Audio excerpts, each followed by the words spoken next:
1 Kings, chapter 6. Solomon's workers started building the temple during Ziv, the second month of the year. It had been 4 years since Solomon became king of Israel, and 480 years since the people of Israel left Egypt. The inside of the Lord's temple was 90 feet long, 30 feet wide, and 45 feet high. A 15-foot porch went all the way across the front of the temple.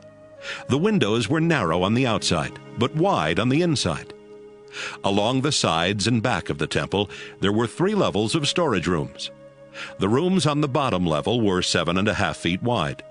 The rooms on the middle level were 9 feet wide, and those on the top level were 10.5 feet wide.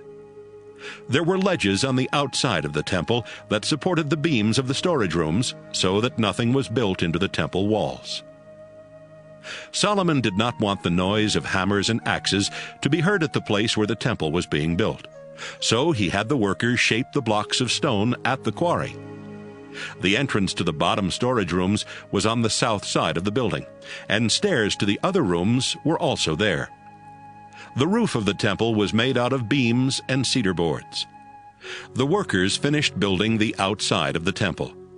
Storage rooms, 7.5 feet high, were all around the temple, and they were attached to the temple by cedar beams. The Lord told Solomon, "If you obey my commands and do what I say, I will keep the promise I made to your father David. I will live among my people Israel in this temple you are building, and I will not desert them." So Solomon's workers finished building the temple. The floor of the temple was made out of pine, and the walls were lined with cedar from floor to ceiling. The most holy place was in the back of the temple, and it was 30 feet square. Cedar boards standing from floor to ceiling separated it from the rest of the temple. The temple's main room was 60 feet long, and it was in front of the most holy place.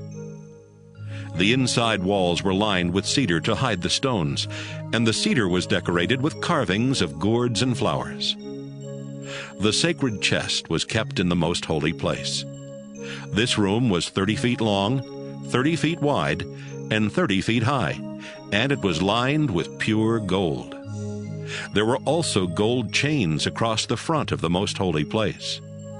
The inside of the temple, as well as the cedar altar in the most holy place, was covered with gold.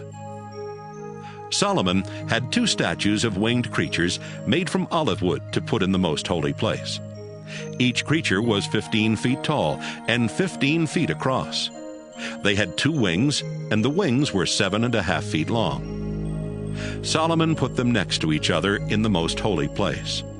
Their wings were spread out and reached across the room. The creatures were also covered with gold. The walls of the 2 rooms were decorated with carvings of palm trees, flowers, and winged creatures. Even the floor was covered with gold. The 2 doors to the most holy place were made out of olive wood and were decorated with carvings of palm trees, flowers, and winged creatures.